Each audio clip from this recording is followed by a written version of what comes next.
பொறுப்பு துறப்பு. Hello friends, welcome back to a new video. ரொம்ப நாள் கழிச்சு எனக்கோ சௌரிஷிக்கோ எல்லாருக்கும் பிடிச்ச, நம்ம சேனலுக்கே பிடிச்ச சூப்பர் வீடியோ கொண்டு வந்திருக்கோம். அதாவது டிசம்பர் மாதத்துல இந்த வீடியோ கொண்டு வந்ததுக்கு எங்களுக்கு ரொம்ப பெருமையா இருக்கு. ஸ்டார்ட் பண்ணிடலாமா? பண்ணிடலாமே. ஆரம்பிக்கலாங்களா?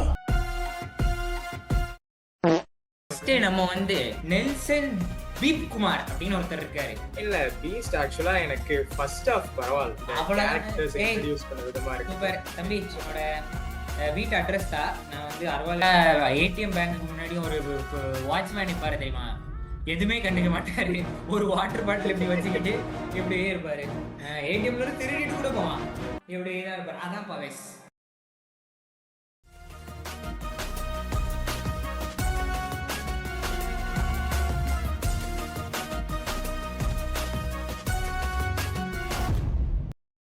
Let's start off with the worst movies. அதாவது எப்படின்னா, பெஸ்ட் மூவிஸுக்கு கூட இவ்வளோ காம்படிஷன் இல்லை. worst மூவிஸுக்கு இப்படி நம்ம தலைவர் ஆண்டவர் worst மூவிக்கு இப்படி மேலே வராரு. திடீர்னு குறுக்க நடுவில் வந்து நம்ம அனிகா சுரேந்திரன் எங்க இருந்து வராங்கன்னு தெரியல. அனிகா சுரேந்திரன் இப்படி ஒரு மாதிரி கருவாட்டு குழம்புன்னு கிளச்சு கொடுக்குறாங்க. அதுக்கு நடுவுல ஆதிக் ரவிச்சந்திரன் அப்படின்னு கத்திட்டு குறுக்க வராரு. நான் தாண்டா லியோ அப்படின்னு வராரு. ஸோ இந்த காம்படிஷன்ல இந்த 3 படங்களும் டாப் 3ல இருக்கு. நம்ம வந்து எந்த படத்தை ஃபர்ஸ்ட், அதாவது ஒர்ஸ்ட் ஆஃப் தி இயர், இந்த வருஷத்துல இந்த படம் எடுக்கிறதுக்கு பதிலாக பேசாம இட்லியும் சட்னியும் சாப்பிட்டுட்டு போயிருக்கலாம் அப்படின்னு எந்த படத்தை நம்ம சொல்ல போறோம்? வாட் இஸ் யுவர் வோட் சினோஜ்? இந்த 3 படத்துல டாப் 1 நம்மளுக்கு தேவை. What do you think the worst of the year? As I only have seen Goodbye Ugly and Thug Life. Bro, எனக்கு தெரியா வருது bro இப்போ. நீ என்ன சூஸ் பண்ற சௌரிஷ்? நான் என்ன சூஸ் பண்ணேன்னு உனக்கு தெரியாதா? என் பேரு ரங்கராய சக்தி. ஆமா, நானும் தக்லேஷ் தான் சூஸ் பண்றேன். அது அதாவது வந்து எப்படின்னா, படம் இல்லை, அது வந்து துரோகம். அது ஒரு துரோகம். எப்படின்னா நிலவுக்கு என்மேல் என்னடி கோபம் கூட பாத்துரலாம், சரியா? அதாவது எப்படின்னா, நாங்க தியேட்டர் போல ஜாலியா ஓடிடில வரும்போது ட்ரோல் பண்ணி அதாவது ட்ரோலுக்காக நாங்க பார்த்தோம். ஆனா தக்லேஷ் வந்து எப்படின்னா, நானும் நம்ம சேனலின் ஆண் அழகனும் ஃபர்ஸ்ட் டே ஃபர்ஸ்ட் ஷோ வெளியே வந்து 10,000 வாழாலாம் வெடிச்சு சுட்டாடே பட்டாசா அப்படியெல்லாம், ஐயோ திருப்பி அங்கதான் போறோம். அப்படியெல்லாம் வெடிச்சு ஃபர்ஸ்ட் டே ஃபர்ஸ்ட் ஷோன்னு நான் வந்து இன்ஸ்டாகிராம்ல பெருமையா I am a Kamalhaasan fan அப்படின்னு போட்டுட்டு போனோம். அதாவது இந்த ஃபர்ஸ்ட் ஹாஃப்லாம் வரும்போது நான் வந்து முடியல என்னால. அப்போ வந்து எங்க கூட ஒரு கோட்டட் கேரக்டரான மித் வந்தாரு. அந்த படத்து கேவலமா இருந்தா கூட நம்ம மித்துனோட காஜி தனத்தினால அந்த படத்தை இன்னும் எலிவேட் பண்ணாரு. சிம்புவை விட காஜா இருந்தாரு அந்த இடத்துல. ஏன்னா வந்து த்ரிஷாக்கு போல அபிராமிக்கு போனாரு, புரியுதா? இந்த மாதிரி நேரத்துல இந்த வீரங்கள்லாம் சொல்ல வர நேரம் என்னன்னா, பேசாம தேட்டரை விட்டு வெளியே போயிரு. நீ அப்படி 250 ரூபா கொடுத்து பார்க்கணும்னு ஒரு மண்ணாங்கட்டி அவசியமும் இல்லை, பேசாம போயிரு. அதை விட ஹைலைட் என்னன்னா, இந்த படத்துக்காக கருப்பு கலர் சட்டை ட்ரெண்ட்ஸ்ல போய் 1200 ரூபாய்க்கு நெட் பிளேல இருந்து மயிறு வாங்கிட்டு வேற வந்தேன் இந்த ஒரு படத்துக்கு. இதுக்கு மேல worst of the worst 2025 not a cinephiles worst film Thug Life. இதுக்கு அடுத்த கேட்டகரியிலும் ரொம்ப காம்படிஷன் ஹெவியா இருக்கு. குட் பேட் அக்லி, நிலவுக்கு என்மேல் நிதி கோபம். இப்படி அடி நடிச்சிட்டு இருக்கு. சினோஜ் வந்து குட் பேட் அக்லி தான் சொல்லுவான், ஏன்னா அதை மட்டும் தான் பாத்துருக்கான். நான் வந்து என்ன சொல்லுவேன், ஆப்வியஸா வந்து சிக்கு சப்புல. நாங்களும் வந்து செகண்ட் இடத்தில் குட் பேட் அக்லி தான் வைக்கிறோம். இதை பத்தி சினோஜ் பேசுவார்.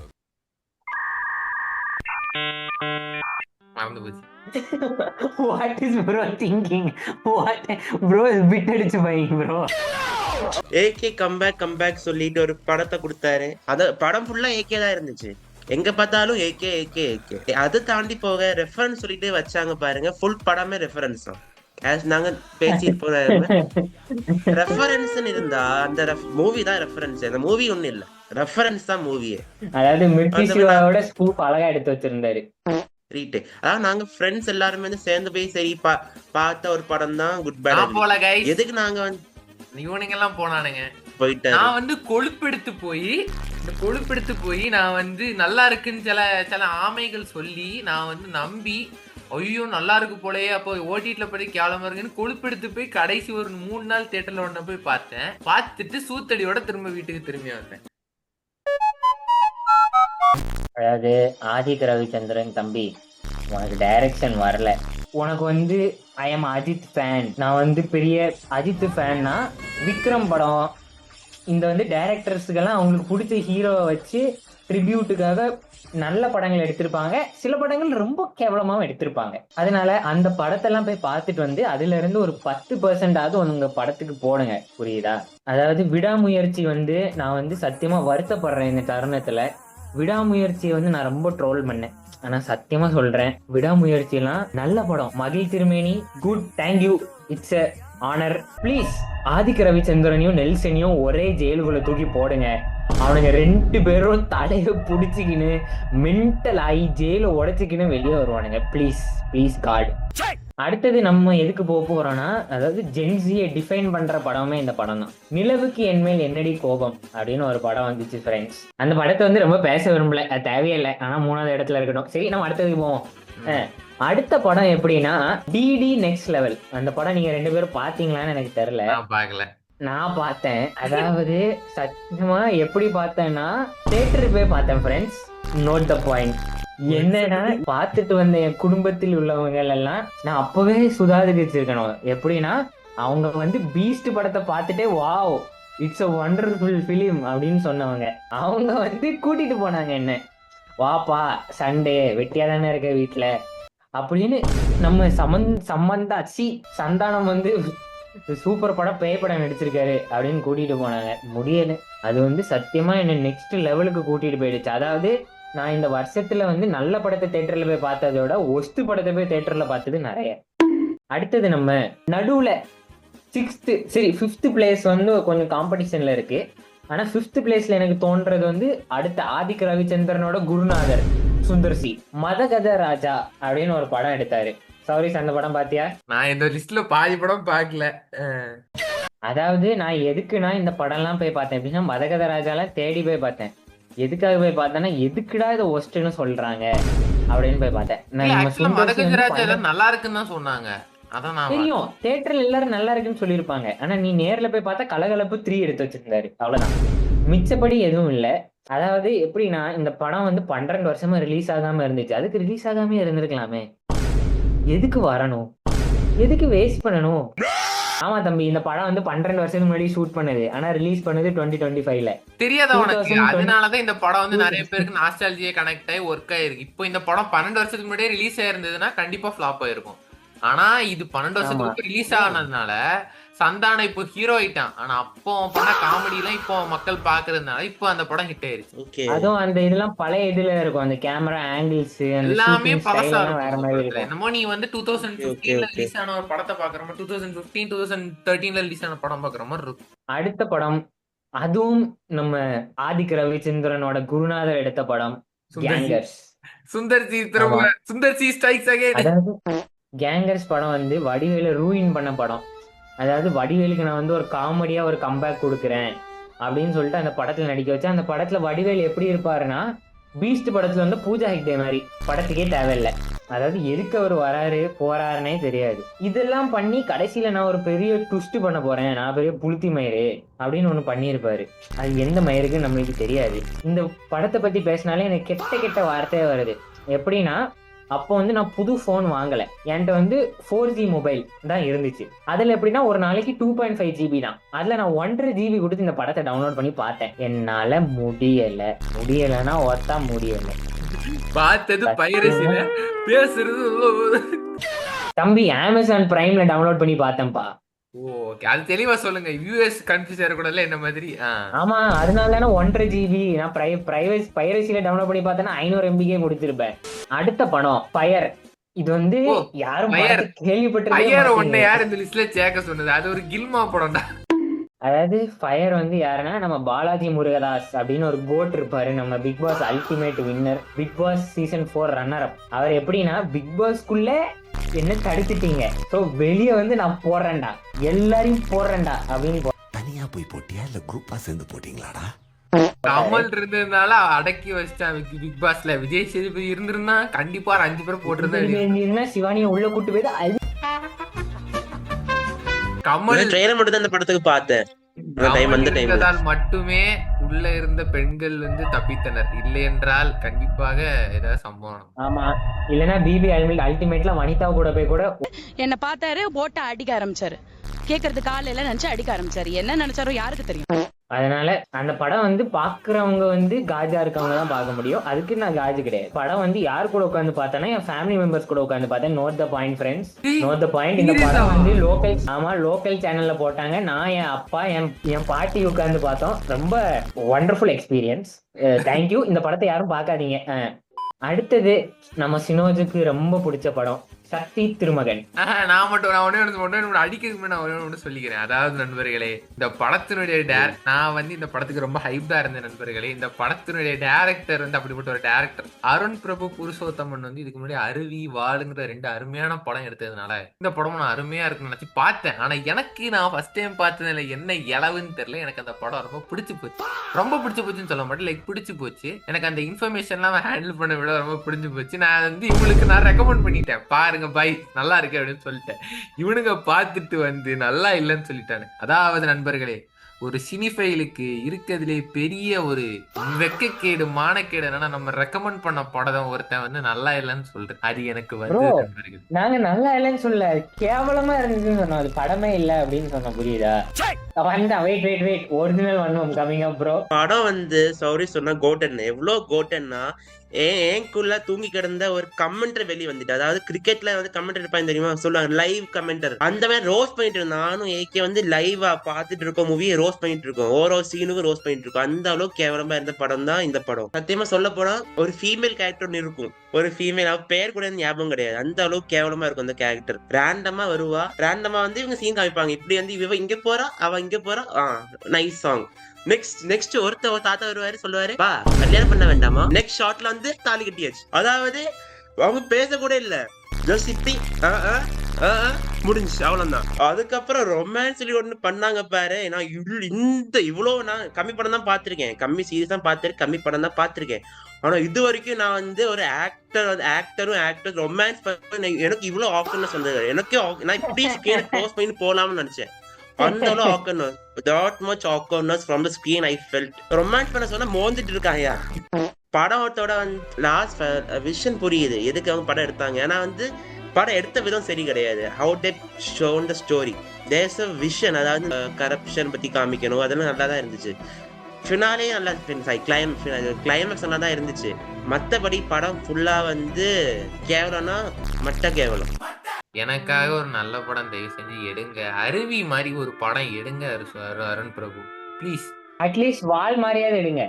சாவர நிலைமையில எனக்கு ஒரு 2 படம் பார்க்கணும் அப்படின்னு எனக்கு ஒரு சாய்ஸ் இருந்தா அதுல ஒரு படம் கண்டிப்பா நான் அருவி சொல்லுவேன். அப்படிப்பட்ட ஒரு படம் எடுத்துட்டு நீங்க இப்படிப்பட்ட படம் எடுக்க கூடாது. ரொம்ப மன வலி தருது எனக்கு.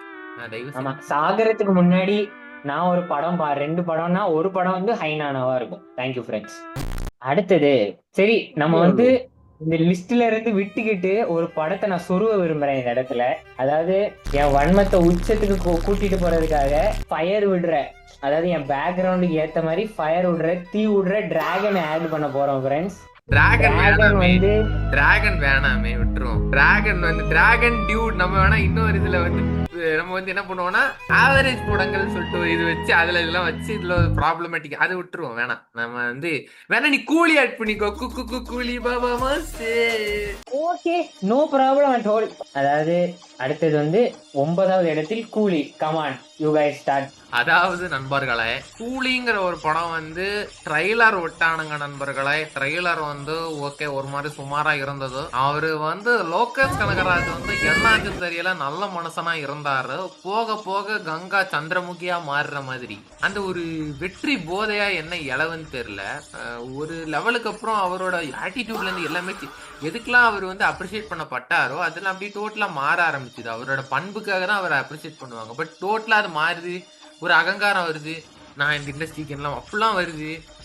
தெரிஞ்சு கூலி படம் எடுக்கிறதுக்கு முன்னாடி அவர் கூலியில ஒரு சைடு, அதாவது கூலியில அந்த வில்லனுக்கு சைமனுக்கு பையனா நடிக்கிறதுக்கு அஸ்வினை போய் பாத்துருப்பாருன்னு நினைக்கிறேன். குக்கு வித்து கோமாளி அஸ்வின் கூட போய் 2 வார்த்தை பேசியிருக்காரு. அதனாலதான் பிரச்சனையே ஆரம்பிச்சிருக்கு. இன்னொன்னு கூலிக்கு என்ன நம்பிக்கை இருந்ததுன்னா, இவர் வந்து நிறைய எழுதுறதுக்கு நிறைய டைம் எடுத்துன்னாரு. ஏன்னா கிட்டத்தட்ட ஆமா 2 வருஷம் இந்த படம் எழுதி எடுத்திருக்கேன்னாரு. ஸோ எனக்கு நல்ல நம்பிக்கை இருந்தது. ஏன்னா இப்போ லியோ வந்து அவர் வந்து லைக் 1 வருஷத்துல எடுத்த படம், 1 வருஷத்துல ஷூட்டிங் முடிச்சு எல்லாம் ரேப் பண்ண படம், அதுலயே பாதி படம் தான் மொக்க. ஸோ அதனால எனக்கு வந்து பாதி படம் செம கோட்டடா இருக்கும். ஸோ எனக்கு நம்பிக்கை இருந்தது. ஸோ 2 வருஷம் ஒரு மனுஷன் ஒரு படத்துக்காக ஒர்க் பண்ணியிருக்காரு, அந்த படம் நல்லா இருக்கும்னு எனக்கு நல்ல ஒரு நம்பிக்கை இருந்தது. But bumbled it. அது அனிருத் மியூசிக் இல்லனா அனிருத் மியூசிக் மொக்கையா இருந்தது. நான் ஓப்பனா சொல்லுவேன், லோக்கி எனக்கு பிடிச்சிருந்துச்சு. ஓகேடா, but still when it's come to Lokki and Ani, இது வந்து டீப் பிலோ. ஓகே, அவங்களால பெட்டரா யாராலையும் பெட்டரா பண்ண முடியல? அவங்களுக்கு இல்லாத பட்ஜெட்டா? எல்லாமே அதிகமா இருக்குங்கிறேன். விக்ரம்ல இருந்ததை விட, லியோல இருந்ததை விட, மாஸ்டர்ல இருந்ததை விட எல்லாமே அதிகமா இருக்கு. பட்ஜெட்ல இருந்து, இருக்கிற ஆக்டர்ஸ்ல இருந்து எல்லா ரிசோர்ஸஸும் உங்களுக்கு இருக்கு. கரெக்டா யூஸ் பண்ண தெரியல அவங்களுக்கு. மியூசிக் வந்து கண்டிப்பா பெட்டரா இருந்திருக்கலாம். விக்ரம் மாஸ்டர் அளவுக்குலாம் மியூசிக் சுத்தமா இல்ல, இன்னும் கொஞ்சம் பெட்டரா இருந்திருக்கலாம். அதே மாதிரி ஸ்கிரீன் பிளேல இருந்து எல்லாம் டகடகன் என்ன ஒரு புரியல.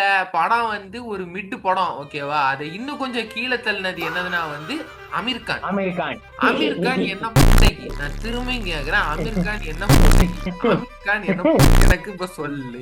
அமீர் கான் எதுக்கு? நான் ஒரு அமீர் கான் கண்ணி. எனக்கு என்ன நீ என்ன பண்ண? ஹைப் பண்ண, ட்ரெய்லர்ல பார்த்து ஹைப் பண்ண. நான் வந்து லிட்டரலா நான் ஹைப் பண்ணேன். அமீர் கான் இருக்காரே, இவர் வந்து ஏதாவது கனெக்ஷன் ஏதாவது கொடுக்க போறான இரும்பு கை மாயோட. நான் வந்து கடைசியில அந்த மனுஷன் இந்த படம் ரிவ்யூஸ் எல்லாம் பார்த்துட்டு ஆள வர்ற புண்டைன்னு சொல்லிட்டு இரும்பு கை மாயாவி ப்ராஜெக்டையும் கேன்சல் பண்ணிட்டாரு. அப்போ பாத்துக்கோ, அவனுக்கே தெரியும் அப்போ எவ்வளவு கேவலமா இந்த படம் எடுத்திருக்காங்க. அதாவது எப்படின்னா, அமீர் கான் வந்து நல்லவர். அவர் வந்து ரஜினிக்காக நான் ஒண்ணு வந்து பண்றேன் அப்படி இறங்கி நம்ம சுதாரிச்சிருக்கணும். அதுதான் என்னோட இது. நான் வந்து யோசிச்சிருக்க கூடாது. அமீர் கான் சூஸ் பண்ணா நல்லாதான் இருக்கும்னு நான் யோசிச்சிருக்க கூடாது. இவர் அந்த வார்த்தை விட்டார்ல, எல்லாரும் சொன்ன அந்த வார்த்தை, நம்ம ரஜினி சார் கூப்பிட்டாரு, அதான் வந்துட்டோம். அது மட்டும் அதுதான் தவறு. அதுவும் என்ன பிரச்சனைனா, இந்த ஸ்டார் கேஸ்ட்னு சொல்லி ஸ்டார் கேஸ்டுக்கு வந்து கெத்து மட்டும் தான் பண்ண தெரியும். எனக்கு புரியல. எல்லா பெரிய ஹீரோஸையும் தூக்கி போடுறீங்க. எல்லா பெரிய ஹீரோஸுக்கு என் காதல் இல்ல சோகம் இல்ல ஏதாவது ஃபெயிலியர் அதெல்லாம் தெரியாதா? எல்லா பெரிய ஹீரோ வந்தாலும் ஹீரோ வந்து உன்னை அடிச்சு மிதிப்பான், உடைப்பான், இல்ல செத்து போயிடுவான். இல்ல அவனுக்கு ஏதாவது ரொம்ப டிராஸ்டிக் பிளாஷ்பேக் இருக்கும். அவன் பெரிய வில்லனா இருந்து இப்ப நல்லவனா மாறனா, அந்த மாதிரிலாம் இருக்கும்.